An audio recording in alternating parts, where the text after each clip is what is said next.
to the daily chapter reading of Some of It Was Real, a story about an orphanage. I waited outside with Moose, both of us worried, though Moose was the only one who whimpered. When Sylvie finally emerged, dark had fallen. We left the key where Kathy had instructed, a clever hidden panel in the wooden fence, and walked to the car. Gently, I asked, "Sylvie, are you okay?" She looked at the sky. The night had cleared and there were countless stars. One fell, the tail a scrape of orange that glowed long after the brilliant pinpoint extinguished. That was Mama. Do you know who killed her?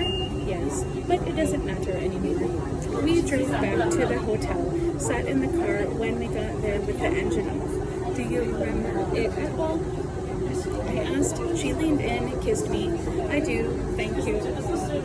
I wanted to keep kissing her, but it wasn't that kind of a kiss. What will you do now? Sylvie looked into my eyes. What will you do, Doubting Thomas? I waited for her to ask about the article. She didn't. We went up to the hotel room. I packed my bag, gave Moose a final scratch behind his ears. The next stop is Monologue station. Where will you go? Sylvie asked at the door.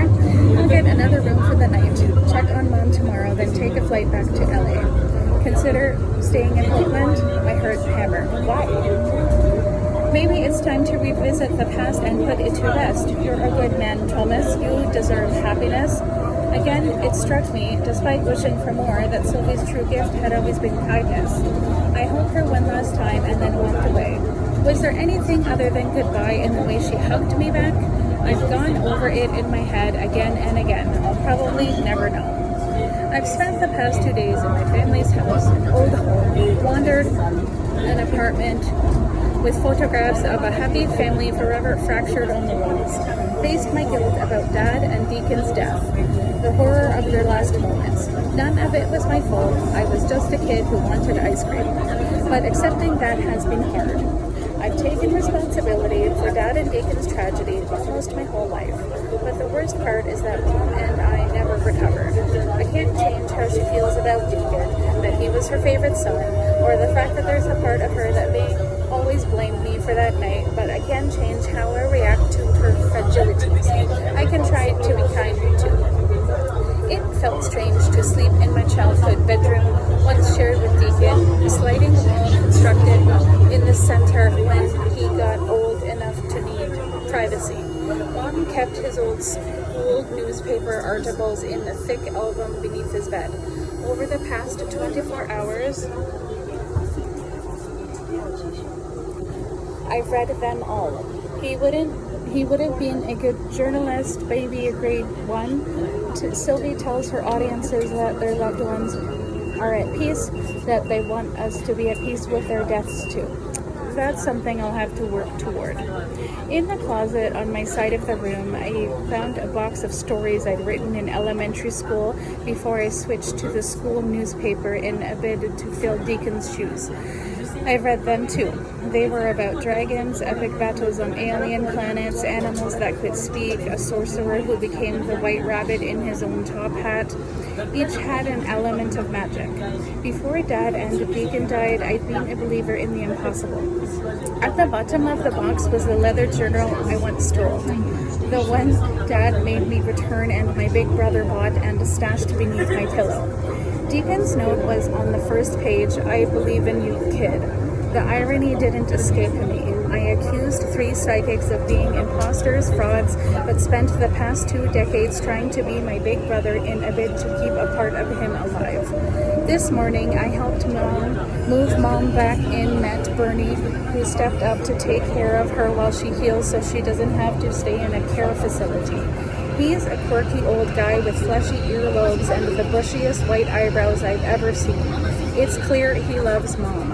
While they played cards, I've continued facing my own set of ghosts. The collection of Dickens that Dad bought to install a love of reading in both his sons, the kitchen desk where Deacon did his homework, our old radio, the one from Granddad, once again perched on the windowsill, striped throw pillows Deacon and I piled on the floor when we watched favorite movies. I've put it off, but now it's time to call Annie. Perched at the foot of my childhood bed, I pull up her number, not certain what I'll say or do. She picks up on the second ring. "Hey champ, how's it going? It's been a long week, I reply. Do you have a story? Annie asks, cutting right to the chase. Yes, but it's not the one I set out to tell. An unsolved murder, a crime perpetrated by a foster care caseworker and a judge who both broke the law to save a child. Adoptive parents who continue that lie and the repercussions for a traumatized child who grew up never knowing her real story but was ultimately determined to find the truth. It will make a great article, sell a ton of papers, and maybe even garner an award. Thomas, Sylvie isn't a fraud.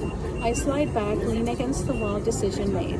There's silence then. How can you know that for sure before her show tonight? I hear that question Sylvie asked me in the car before I took Chris inside the vet's office to say goodbye. Do you believe in anything I told you? I want to, but I finally get it. It's a choice. I don't need to go to Sylvie's show. Seriously? Annie asks. Yes. My expose is the most psychics are con artists, but Sylvie isn't. She's the real deal. Is that something the LA Times is willing to run? I can hear the wheels in Annie's head turning. Are you trying to protect Sylvie? Did you fall for her or something? I don't answer. Come on, Thomas, where's your perspective? Annie demands. You're a journalist. She's the subject. You do know that anything you think might have happened romantically is pure manipulation. In her own way, Annie is trying to keep me from a serious demotion, basically the end of my career. I flip through my journal, glance at the drawings of castles and wizards. I haven't risked anything, taken a leap into our uncharted territory since I was a kid. It's time. I'm sorry, Annie. I'll clean up my desk when I get back to LA. Annie blows out a loud breath of air, then says, Damn, you're a good writer, Thomas. Let me know if I can help with references. Will do. Thanks for everything you've done for me. And Annie? Yeah? Go on a real date, okay? She chuckles. Good luck, T. Holmes. I hope you find a soft place to land. I hang up, lay back on my pillow, and stare at the stars Deacon had glued to the ceilings decades ago. In the other room, I hear Mom laugh at something Bernie said. She sounds like a young woman. Bernie's got this. I pulled up the United Airlines app and find a flight back to LA for tonight.